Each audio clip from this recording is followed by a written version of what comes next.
Hello viewers, আসসালামু আলাইকুম। কেমন আছেন সবাই? আশা করি ভালো আছেন। আমি চাষি শফিক, রানী অ্যাগ্রো ইউটিউব চ্যানেলের পক্ষ থেকে আপনাদের জানাই অনেক অনেক প্রীতি আর শুভেচ্ছা। প্রিয় ভিউয়ার্স, আমি আজকে পুলিবাড়ি সম্পর্কে একটি প্রতিবেদন তুলে ধরবো আপনাদের সামনে। আশা করি আমার প্রতিবেদনটি আপনাদের অনেক ভালো লাগবে। চলুন তাহলে দেখে আসি কৃষকের পুলিবাড়ি নিয়ে প্রতিবেদনটি। পুলিবাড়ি উত্তরবঙ্গের দরিদ্র কৃষক কিষাণীর এই বাক্যটির সাথে পরিচিত।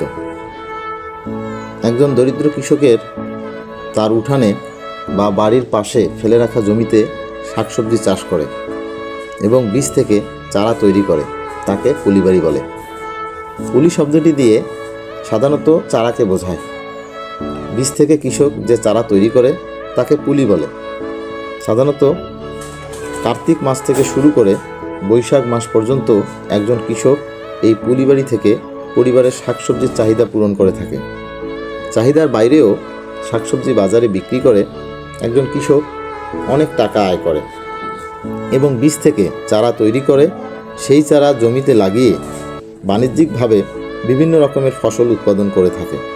ফসলগুলোর মধ্যে তামাক, মরিচ, বেগুন, টমেটো, ফুলকপি, বাঁধাকপি ইত্যাদি উল্লেখযোগ্য। তাছাড়াও অনেক রকম সবজির চারা তৈরি করে, যেমন করলা, সিম, শসা, কুমড়া, পটল ইত্যাদি। ফসল উৎপাদন এবং একজন কৃষকের পরিবারের দৈনন্দিন সবজির চাহিদা পূরণে এই পুলিবাড়ি বিশেষ ভূমিকা পালন করে থাকে। বাজারে বীজ, সার, বালাইনাশকের অনেক দাম থাকায় বর্তমান আধুনিক সমাজের কৃষকেরা এই পুলিবাড়ি তৈরিতে আগ্রহ হারিয়ে ফেলছে। আবার উৎপাদিত ফসলের মূল্য না পাওয়ায় এর অন্যতম কারণ। কৃষকেরা ফসল উৎপাদন না করায় বাজারে শাকসবজির চড়া মূল্য লক্ষ্য করা যায়। আপনি চাইলেও এই বাজার ব্যবস্থা নিয়ন্ত্রণ করতে পারবেন না। তাই বাজার মনিটরিং না করে কৃষক মনিটরিং করতে হবে। সবজি উৎপাদনে কৃষকদের বিভিন্ন রকম সরকারি সহযোগিতা প্রদান করতে হবে। তাহলে উৎপাদন বাড়বে, আর উৎপাদন বাড়লে বাজার ব্যবস্থা এমনিতেই নিয়ন্ত্রণে চলে আসবে বলে আমি মনে করি। প্রিয় ভিউয়ার্স, চলুন আমরা এখন কথা বলবো সেই একজন দরিদ্র কৃষকের সঙ্গে, যিনি এই পুলিবাড়িটি তৈরি করেছেন এবং এটি উনি কার্তিকের শুরুতেই পুলিবাড়িটি তৈরি করেছেন।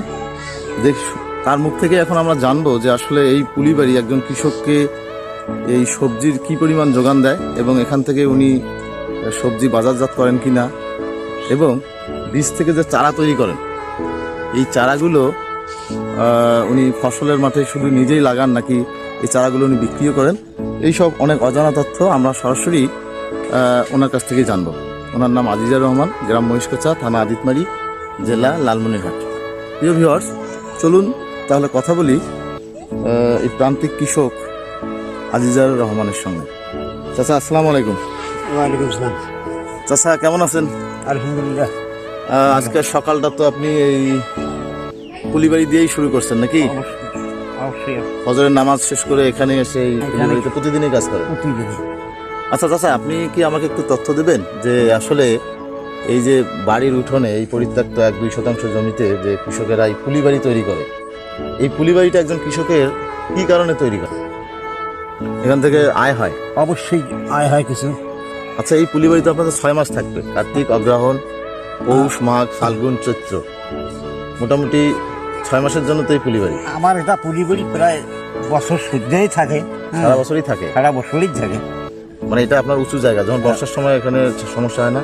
না, বর্ষার সময় এখানে সমস্যা হয় না, উঁচু জায়গা, মাটি ভাত করছি। বর্ষার সময় কি আপনি এই যে এখানে অন্য শাকসবজি আবাদ হ্যাঁ, করেন? অন্য সব সবজি আবাদ তখন করি। কোন ধরনের সবজি আবাদ করেন? কলমি শাক, হ্যাঁ, পুঁই শাক লাগান? পুঁই শাক লাগাই।